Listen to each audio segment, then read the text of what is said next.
Welcome to the show. You are watching scary cassette. आज की कहानी है साया। अंकिता ने आरव को आवाज लगाई। आरव, ओ आरव, पापा आने वाले हैं। जल्दी से पढ़ाई करने बैठ जाओ, नहीं तो पापा डांटेंगे। इतना सुनकर आरव स्टंप और बैट उठाकर बहुत तेज भागा और भागकर रफ्तार से सीढ़ी पर चढ़ा और तेज दौड़ने के कारण आरव का पैर फिसल गया। वो नीचे गिरता उससे पहले किसी ने उसे बचा लिया और उठाकर उसको कमरे में ले जाकर छोड़ दिया।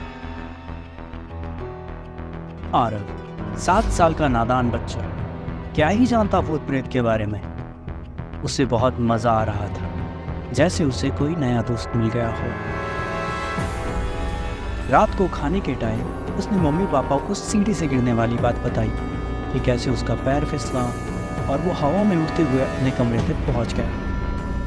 अब बच्चों की बात कौन ही मानता है। मम्मी पापा ने उसकी बात को मजाक समझकर हंसी में डाल दिया। लेकिन दूसरे दिन से आरव की माँ को उसके बिहेवियर में चेंजेस दिखने लगे, जैसे कि टाइम पर पढ़ाई करना, सुबह जल्दी उठ जाना, ज़्यादातर अकेले रहना। ये सारे बदलाव अंकिता को बहुत हैरान कर रहे थे। अंकिता को ये सोच के डर लगने लगा था कि अचानक ऐसा क्या हुआ जो आरव इतना बदलते जा रहा था।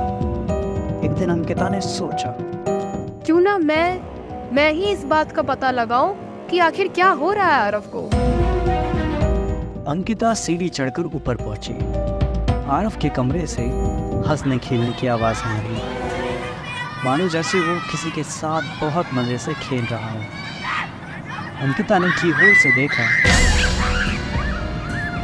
तो डर के मारे अंकिता की सांसें ही रुक गई, क्योंकि अंकिता ने जो देखा वो उसने सिर्फ आज तक कहानियों और किस्सों में सुना था। अंकिता को एक धुंधली सी परछाई नजर आई जो आरव का हाथ पकड़कर खड़ी थी। ये सब देख अंकिता के पैरों तले जमीन खिसक गई और अंकिता डर से कांपने लगी। अंकिता की आहट सुनकर जब उस परछाई ने पीछे मुड़कर देखा तो अंकिता डर के मारे बहुत तेज चिल्लाई। उस आदमी का चेहरा बहुत डरावना था और बहुत सारी चोटों के निशान थे, और देखते ही देखते वो परछाई गायब हो गई। फिर अंकिता ने तुरंत दरवाजा खोला और दौड़कर आरव के पास गई और आरव को सीने से लगाकर अंदर ले आई। और अंकिता ने आरव से पूछा, वो आदमी कौन था? आरव ने कहा, अरे मम्मी, आपको नहीं पता? वो तो हमेशा से हमारे साथ रहते हैं। उनने ही तो मुझे गिरने से बचाया था। मैंने आपको बताया तो था। उनका नाम श्रेयस अंकल है। वो हमेशा मेरे साथ रहते हैं। वो बहुत मस्ती करते हैं।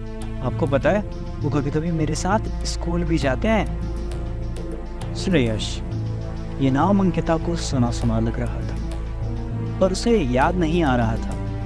इन सब से अंकिता बहुत डरी हुई थी, पर उसे तसल्ली इस बात की थी कि आरव एकदम ठीक था।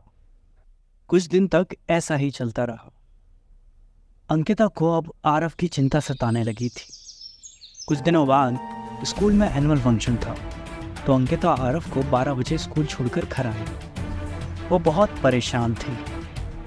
अंकिता जब घर आई तो उसने देखा उसके बेडरूम के आईने पर लिपस्टिक से एक अनाथालय का नाम लिखा था। ये वही जगह थी जहाँ से अंकिता और उसके पति ने आरव को गोद लिया था। अंकिता के मन में बहुत सारे अनकहे सवाल घूम रहे थे। उसने घर में ताला लगाया और नरेंद्र को कॉल किया और तुरंत अनाथालय आने को कहा और खुद गाड़ी निकालकर अनाथालय की ओर बढ़ गई। दोनों वहां पर एक साथ पहुंचे और वहां के डायरेक्टर से मिलकर आरव के पास्ट के बारे में बताने को कहा, लेकिन वो कुछ बताने को तैयार ही नहीं थे।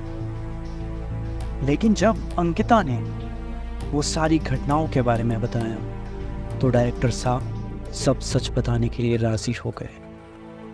उनने बोला कि श्रेयस शर्मा, ये आरव के पिता का नाम। आरव के जन्म लेते ही उसकी माँ गुजर गई थी। उनके जाने के बाद उसके पिता ने ही उसे पाला, लेकिन हादसे कहाँ बता कर आते हैं। एक कार एक्सीडेंट में उनकी मौत हो गई। श्याम उस वक्त कार में ही था, लेकिन किस्मत से वो बच गया। यही श्याम आपका आरव है। लेकिन एक्सीडेंट में सर पर गहरी चोट लगने से उसकी याददाश्त चली गई। जब श्याम का कोई भी रिश्तेदार आगे नहीं आया तो कोर्ट ने उसकी जिम्मेदारी हमें सौंप दी। उसके बाद हमें कई बार ये महसूस हुआ कि कोई तो रूहानी साया है जो आरव की हिफाजत करता है, और उस साये ने कभी आरव को नुकसान नहीं पहुंचाया।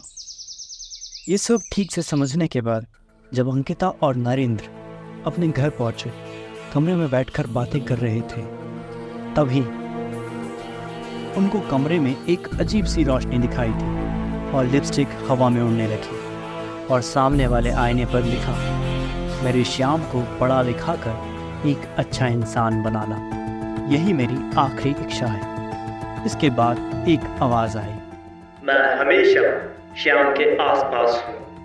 इस आवाज़ के साथ वो परछाई हमेशा के लिए गायब हो गई। Thanks for watching.